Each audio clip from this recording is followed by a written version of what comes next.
All right, we're back, and it's still Crossfire with Dakwani Shoma. And as you can see, it's a Thursday, and we're taking it easy just to let you have as much information as you need to get on the show. Now, we will be talking about President Muhammadu Buhari's 90 days in office. And we know that we ushered in change when APC, rode on the mantra, and we were able to really go out en masse to vote for change. Now, the problem, or maybe the issue, let me not say problem, I mean, the challenge is that have you been able to see what the government of the day is doing to usher in the change that we voted for? That's a very big question. It's 90 days in office, and APC has a very long manifesto. And so we'll be asking our guest in the studio. I want to put this question across to you. How has APC as a political party fared in 90 days? And when I say that, don't forget, I'm actually at the same time saying how has President Muhammadu Buhari fared in 90 days. Excellent, because excellent. I called the epicenter of the crisis that was on everybody's mind, the Boko Haram, the insecurity. It came to a stage where people are saying even the economic performance of a nation will be affected by the security parameters surrounding that society. And of course, wise leaders had always said, look, it's the first charge, the security of a nation before you even talk about coming to this studio. Because if there is a riot, God forbid, bad thing, a lot of us would be sitting down here. So I do really put a little bit of a pulse on the ground, try to find out from my hometown, Maiduguri, and said, what's the situation? I said, well, everybody is happy, relaxed, and the things are going on well. I said, but what about Bama and all this? They said, well, they have not started going to Bama. What about Dikwa? They have not started going to Dikwa, but Manguno is okay. A national security advisor comes from that place. So when you ask the ambience around there, there's a little bit of, at least we have some kind of a peace of mind. Absolutely important. You don't know how to put numbers on this kind of things. Exactly. You put numbers on economic GDP, on tangible things. But, I tell you one thing. Is it measurable? I mean, it's not something. My son was in a private school. And Let's go. I think we have a call. Yeah, I was at a private school. And about 3 years back, when I started noticing that the armament build-up in Maiduguri was beyond what I was thinking was Boko Haram or something, whatever thing it is. I said, look, we need to evacuate from this place. And we drove down to Apapa then. And you saw Okada riders carrying the armed, police, and they were all chatting. So I said, what kind of a society are we? There is like a siege mentality. Yeah. Here in Lagos, here civilians are chatting. And it's also, exactly. It's a young boy. And this now, it has started happening in Maiduguri, Kano, and all these other places. Even though, unfortunately, one thing with the bombs is that if the criminals have planted it, like we've seen in Dresden in Western Germany after the Second War, they will still explode. That's true. So, but what on the economic front? I think he said September, the ministers, because they needed the ministers for you to now legitimize certain signatures. Exactly. But, okay, as before we came back, we had some brief discussions. And you said something as a good policy and a political analyst, some sensitive informations should not be put out there in the public, especially when it has the ability to make the people agitated. Exactly. Now, yesterday on Crossfire, we talked about the media and how the media has failed as regards the insurgency. Do you think the media have contributed to the... Have you seen one thing about media, Nigerian media? There's, with due respect to all of us sitting down here, I think a lot of laziness takes place in terms of the media reporting. If you look at the front pages of almost all the papers, they seem to be similar because somebody else is feeding the same story to all the newspaper houses. Because nobody wants to go to Chibok to see what is happening. To see what's happening. You've seen the beauty of most of these international media. Even the journalists die in the process. It's a calling, So it's just like, I think they said the fifth arm of the ram. You need to go to the field. A lot of the media people never really go to the field. But there hasn't been proper synergy so far, from my observation, with the security agencies and the They media. will never provide synergy for you because the two of you are like, stag enemies. Not stag enemies. You could sometimes synergize. You could sometimes look at even the media. I mean, the media is supposed to be independent. But the people who are right there in the midst, okay, for instance, you expect that the military have an opportunity to, because they are on ground, to witness what is happening and give a proper, give a proper account of what has happened. Exactly. But here you have them managing or hoarding information. No, not hoarding information. Okay. Let's be fair to the Nigerian Armed Forces. I've interacted with them, and a fantastic team you have. If there is one group that, honestly speaking, that is patriotic, you can give it to the Nigerian Army. I completely They are honest, straightforward, and they are like, hey, who the hell are you to challenge me when I've been given the constitutional mandate to take guns? There are some people that slap armed forces on the ground. But even the armed forces are constrained when it comes to war theater. What you have is a civilian element as an intelligence going to the war theater as a victim to get the facts there. Have we perfected our intelligence agency? We have not. That's where they call it intelligence. Intelligence is nothing. Have we also introduced technology? It's not about technology. We should introduce technology into Can I get up? Can I get up and say something? No, I can't get up. No. But the reality is that I'm wearing a chino jeans.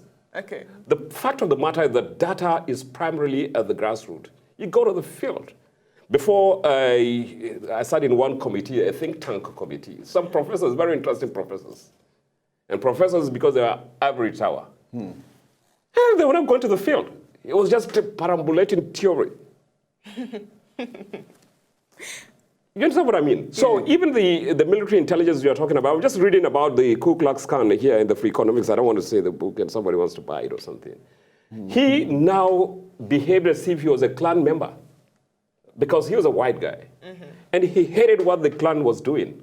Because it's not the white establishment, the white people, the whites hate the blacks. It's not like that. You need to get an intelligence to see whether or not the whites hate this or the Christians hate them. A lot of idiots were saying, it's the Christians that were bombing the Muslims. The Muslims are bombing the Christians. Research will confirm to you that is not the fact on the ground. That's not the fact on the ground. Yeah, so fact on the ground is normally very dirty and risky.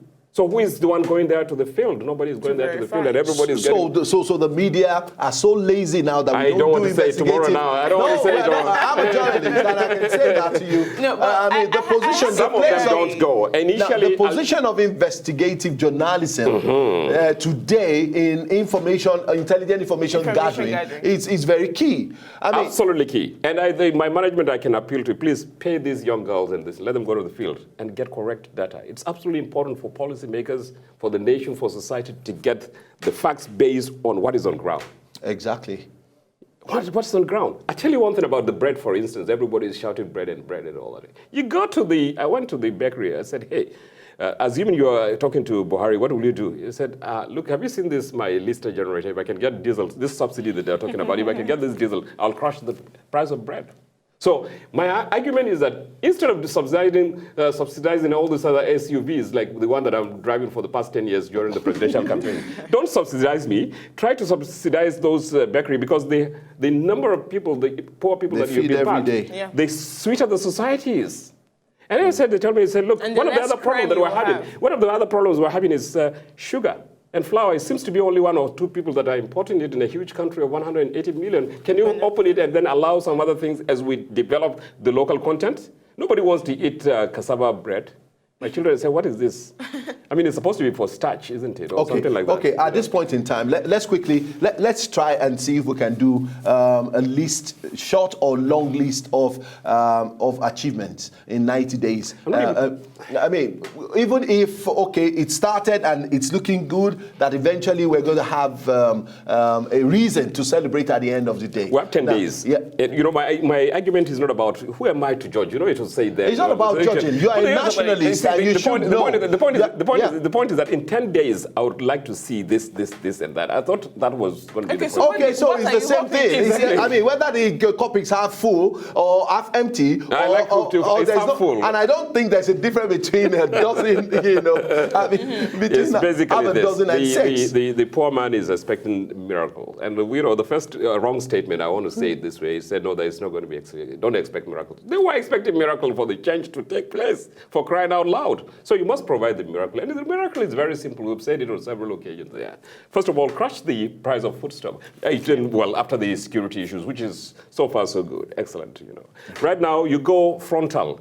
Now we're talking about, I've changed the NNPC, the 4 refineries are working, or 2 refineries are working, swap deals and all that. Natural, these are tactical issues. But even with the best of analysis, you can get at least 10, 15 refineries going for an economy the size of Nigeria. But are you going to get your refineries working when you are producing the fine-grade crude oil and all over the world, everybody is competing for it? You need to be aware. And the price per barrel. No, forget about price per barrel. You have a quality product. And everybody is preferring to take it away in a raw form than to refine it. So you need to have that paradigm thinking as to, yes, have this quality. To international standards. You don't even refine it. Sometimes you take what they call straight run. Some of the crude now, you just put it on the ship and off it goes and fires on. Yes. That's how good our crude oil is. And are we aware of that? So what do we need to do, Mr. President Buhari, if I was to speak to him? Let's get this issue about the fuel subsidy and all these other things off our back. Let's get the roads working. You look, if today now this, for how many years this Ibadan, no, I think Bini Road I traveled, yes. it was a little is improved now, but the Ibadan Expressway up to, you could get them working. Or look, call some of these construction engineers and say, look, I want this job done and I have the cash on hand. I need the emergency powers from the Senate, from the House of Reps, so that, forget about the 100 days. I need another 100 days to do the job, and I don't need legislators to begin to disturb me while I'm doing the job. Okay, since we have a shadow of so many things the president probably has put in place, and we believe very strongly that in terms of security, every effort that have been, deployed towards ensuring that Boko Haram become a thing of the past will eventually play out. I mean, that is our prayer, and it looks good. The plan on paper and the execution so far, talk about the coalition between neighboring countries, all of that. Yeah. Now, talk about security. Maybe we give that to the president. Talk about... Not maybe. Now, let's be... You said it's good, and you said maybe again. Exactly. No, I said the maybe because of the next place I'm going. I'm saying let's give that to the president. Yeah. And let's come to some other, national matters. Now, the NNPC also witnessed a major change in terms of, the new appointment of the group managing director. From Mobile. He's from Mobile Exxon. And a lot of changes are taking place. The director legal this in Chidimoma, we were in the same secondary school for 5 years, and we voted together here in Ikoyi together. Fantastic person, So Chidimoma, I know him personally. So you believe? Oh, excellent. So you believe that the reforms in NNPC may eventually reposition? Not may. It's an excellent, reform taking place. And these are people coming from an international background. They understand the system because oil and gas. It's not like any other groundnut or any other commodity. It's an international commodity, and it's a really highly contested commodity, and world wars were fought. Second World War, Third World War. God forbid bad thing, there is no Third World War. Now, nuclear ammunitions you have... Nobody's going to use nuclear ammunition. Even Iran is not going to use... They're not mad people. Let me ask you this question quickly. It's just a threat. Okay. deterrence. They're not going to use it. For supremacy. Not supremacy. Don't disturb me. Because I can fight back. I can fight back. I can fight dirty. They can say saber rattling. It happens to your dog. He's in a cage. You are trying to come to his saber rattle, but he's in the cage. The Alsatian dog is not going to attack you. So nobody's going to use nuclear. But sometimes, unfortunately, what happened in Japan or something, maybe you may have a little bit. But they contained it even in Japan. With the, Okay, come to think of it. Now, as at yesterday, we have, a reliable information that the oil price dipped, further to about 43, 43. You know the irony of it. You know the irony of it. You know the irony of it. Yes. When it falls there, it's better for Nigeria. Why? Yeah. But Nigerians are screaming. See, when it falls, it becomes better for Nigeria. That is the paradox. Don't forget that the 2015 forget about the budget. Forget about the budget. Forget about the budget. 80% of your wealth is going into fuel subsidy importation. So when the price of the crude, which is the primary product, falls, it means the cost of production is lower. Yeah, that makes a lot of sense. Yeah, exactly. That's the reality on ground. So if the crude price today is $10 per barrel, and we pray to God Almighty that it is $10 per barrel. Okay. The refined products, which really are aviation fuel and all that, will crash down, and your travel to Abuja will be cheaper. Hey. So we're looking at Nigerians, let's say, by the time our refineries start working. But in terms of The refineries will not work. in terms Those of refineries will not work. Hold on. The refineries will work. They will not work. Hold on. Why would they work? They won't work. The Kaduna much Hello. turnaround. I'm a fellow of the Institute of, I think member of the Institute of Petroleum. I'm not even paying by subscription. I would have been a fellow 10 years ago. See, there's a big game going on. The Kaduna refinery is swap deal. You use the Saudi dirty oil, and then you take the Nigerian sweet crude back to Saudi or wherever it is and all that kind of thing. So those refineries are a combination. I think Buhari is the former commissioner for petroleum, not minister, commissioner for petroleum. Now he understands the game very well. And that's why all these swap deals with the Duke oil and all these other things are going off. Because you don't swap Nigerian oil. So back to the question, the refineries, you need brand new refineries. India has gotten a brand new refinery, and it's one of the best in the world, and it's only $8 billion US. We've been hearing about $16 billion in Nigeria, $20 billion in Nigeria. You could not missing. They can't miss such kind of humongous amount of money is hiding somewhere. They cannot miss it. Never miss. As we've been told. So my concern is that do you think that okay, now we have oil actually you don't have oil, do you? We do. You don't have it. Even though the oil, the price actually. Your major buyer was the United States of America. Exactly. They are not buying. It doesn't deny the fact that we have oil. Yeah, but you're not buying. So when you're not buying, you have a commodity nobody's buying. You don't have it, do you? Yes, we do. And you think so? Yes, we do. Because if anything happens, I'm looking at it also from. You've forgotten the one thing. The Nigerians are still staying in the doldrum. There's a Bakassi ruling that has taken away a lot of your maritime boundary, that enables anybody to do the oil drilling offshore in another clime. So significantly, you've lost a lot of this legitimately true UN ruling. So do you even have the oil now? Okay, we'll talk more about that. Let's go on a short break. Now when we come back, we'll still be talking to Galatima Liman, and we've been considering 90 days of President Muhammadu Buhari in office and a couple of achievements that has been registered. We'll be right back.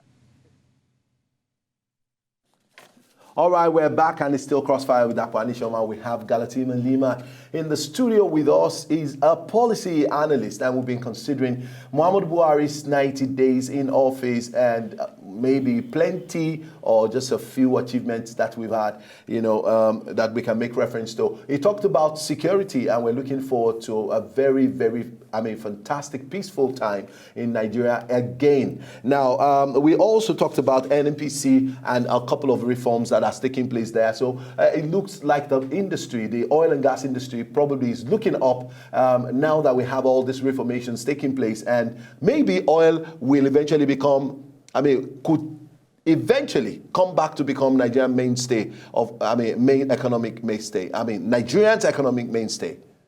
You need to do what you call the forward and backward integration for it to become the mainstay. You can't continue. It had never happened. No, but that's what we have actually based all the developmental programs. And that's why we are still where we are. Before the discovery of oil. You never even had anything before the discovery of oil. The railways were all. We had agriculture. Hold on. Please, can I speak? Okay. The agric was a British agric system. The oil mills were all British technology, and the rail system was British technology. And when you asked them to pack and go, they packed and went away. And they went with everything. But institutions like the University of Ife was built from agricultural proceeds. There were many other institutions. I'm not saying that, but the point is that the mainstay had never been in the exclusive domain of the Nigerian nation. And Nkrumah said it wisely. He said, we've had flag independence, political independence. We've got to walk towards economic independence. And that's why the tiger economy, the miracle came out. As a people, we need to now sit down and look at it. Most of our strategies and development policies, we do it in the open. Most great nations do think tank jobs, coffee in a very convivial atmosphere, in a very people think about it. What do we do? What is our strengths? What's our weakness? What are the opportunities here? Do we really do it? There was a professor that I was following that was brought by the former Minister of National Planning, Sunusi Dagash. And he said, look, if I had met most of the planners, Nigeria's planners, first, you don't have strategic planners. And second, all the planners that had been making advice to Obasanjo, I will shoot them. That's what he said. He said, I will shoot them.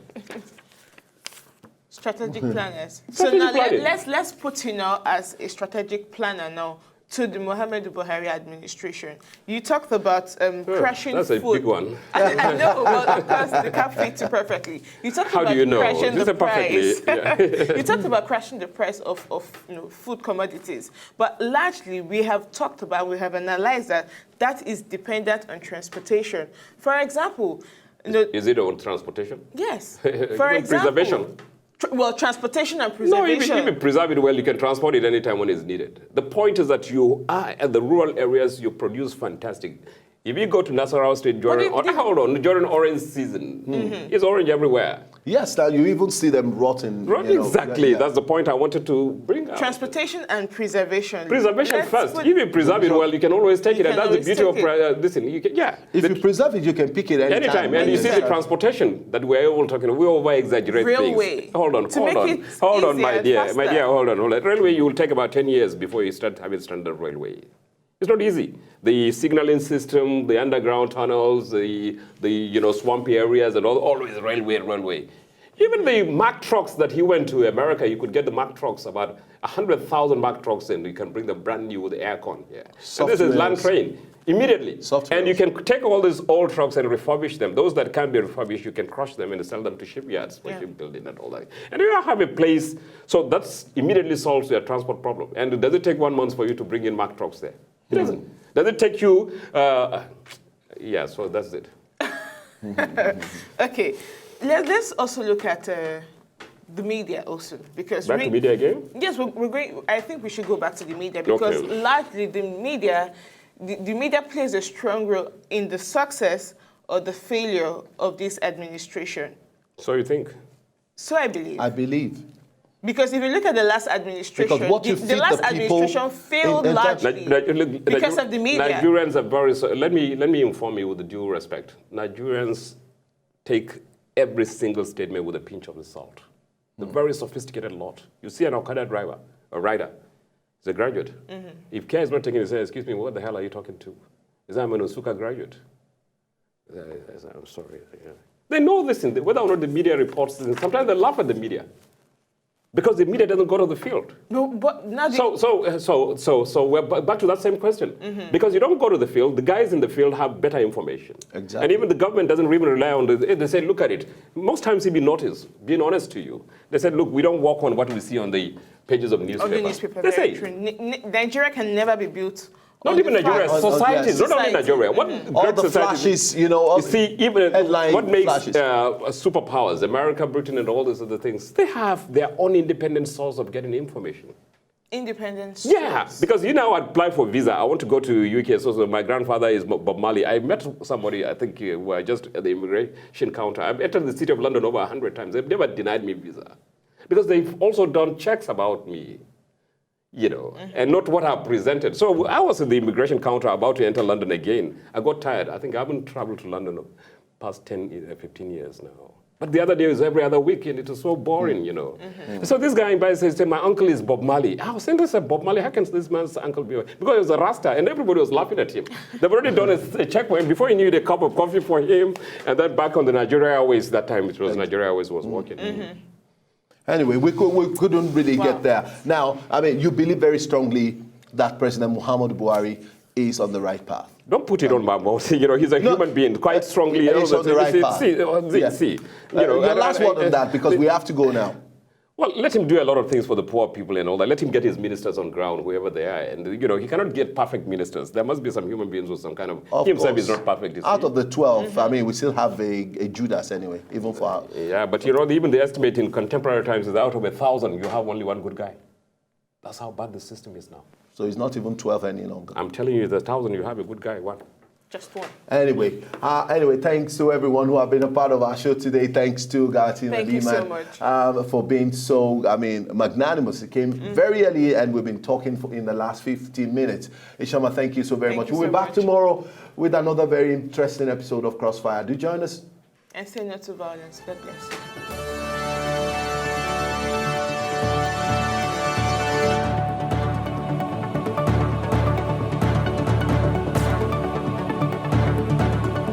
So, So, did you like what you just saw? I know you did. It's very simple. If you want to see more, just subscribe to our channel right now.